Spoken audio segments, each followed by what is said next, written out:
Praise lord. ఈరోజు లూకాసు వార్త 23వ అధ్యాయము 43వ వచనాన్ని ధ్యానం చేసుకుందామండి. నేడు నీవు నాతో కూడా పరదేశులో ఉందువని నిశ్చయముగా నీతో చెప్పుచున్నాను నేను. ఈ మాటను గ్రహిద్దామండి. ఈ మాట ఎవరితో అన్నారండి?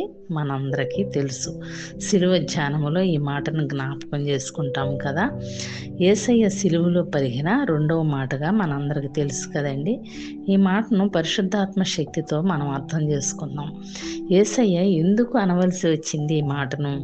యేసయ్యకు ఇరుప్రక్కల ఇద్దరు నేరస్తులను కూడా సిలువ వేశారు కదండి. ఆ నేరస్తుల్లో ఒకడు ఆయన దూషించుచు, నీవు క్రీస్తువు కదా, నిన్ను నీవు రక్షించుకొనుము, మమ్మును కూడా రక్షించుము అని అన్నాడండి. 39వ వచనములో ఉంటుంది.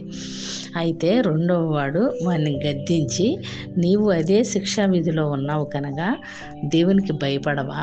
మనకైతే ఇది న్యాయమే, మనము చేసిన వాటికి తగిన ఫలం పొందుచున్నాము, కానీ ఈయన ఏ తప్పిదనమో చేయలేదని చెప్పి ఆయనను చూచి, యేసు, నీవు నీ రాజ్యములోనికి వచ్చినప్పుడు నన్ను జ్ఞాపకము చేసుకొనమనెను.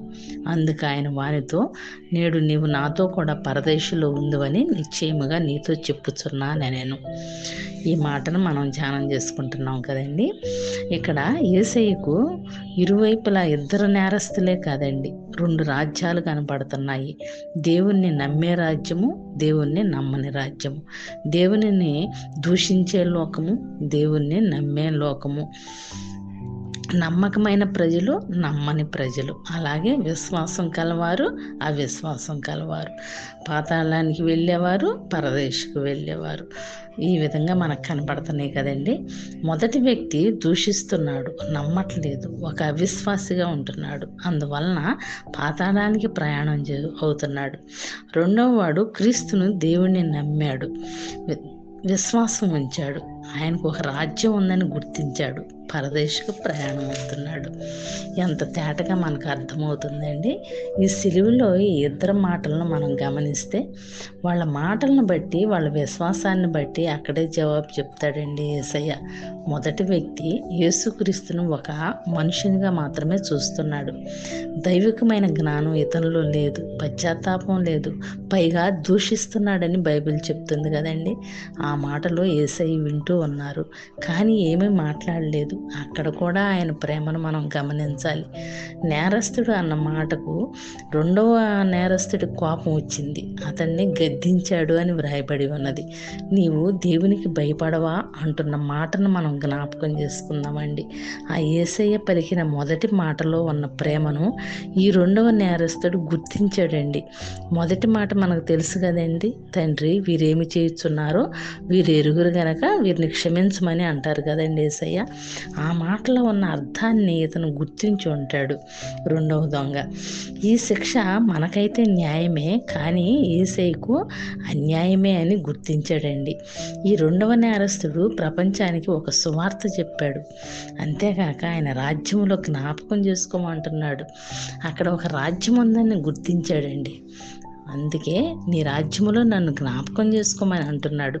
యేసయ్య ఈ మాటను వెంటనే జవాబు చెప్పాడు కదండి, నీవు నాతో కూడా పరదేశంలో ఉంటావని చెప్తూ ఉన్నాడండి. ఇక్కడ మనం ఒకటి జ్ఞాపకం చేసుకుందాం, దేవుని నమ్మి చనిపోగానే పరదేశంలో ఉంటారు, దేవుని నమ్మక చనిపోతే పాతాళానికి వెళ్తారు అనేది మనకు తెలుస్తుంది కదండి.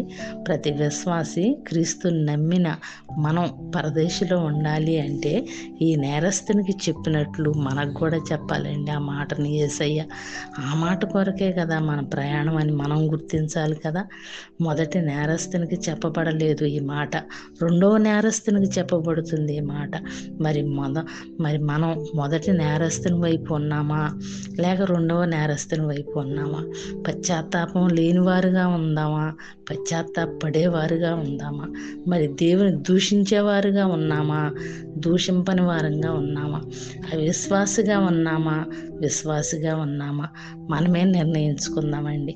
ఈ సిలువలో పలికిన ఈ మాటలో ఉన్న సత్యాన్ని గుర్తెరిగి ప్రతి పాపమును ఒప్పుకొని విడిచిపెట్టి పరదేశంలో నన్ను కూడా జ్ఞాపకం చేసుకో దేవా అని మనం కూడా ప్రార్థించే వారంగా, పశ్చాత్తాపడే వారంగా ఉంటే మనకు కూడా ఆ మాట చెప్తాడండి యేసయ్య. ఎవరికి వారే వ్యక్తిగతంగా ఈ మాట చెప్పించుకోవాలండి. ఈ మాట ఈ లోకంలో ఉన్నప్పుడే మనం కూడా చెప్పించుకుందాం. ఆయనకు లోబడి జీవిస్తే మనం కూడా పరదేశంలో ఉంటామండి. అలాగూ ప్రార్థించుకుందాం, దేవునికి దగ్గరగా జీవిద్దాం. ఆమేన్. మీ అందరికీ వందనాలు.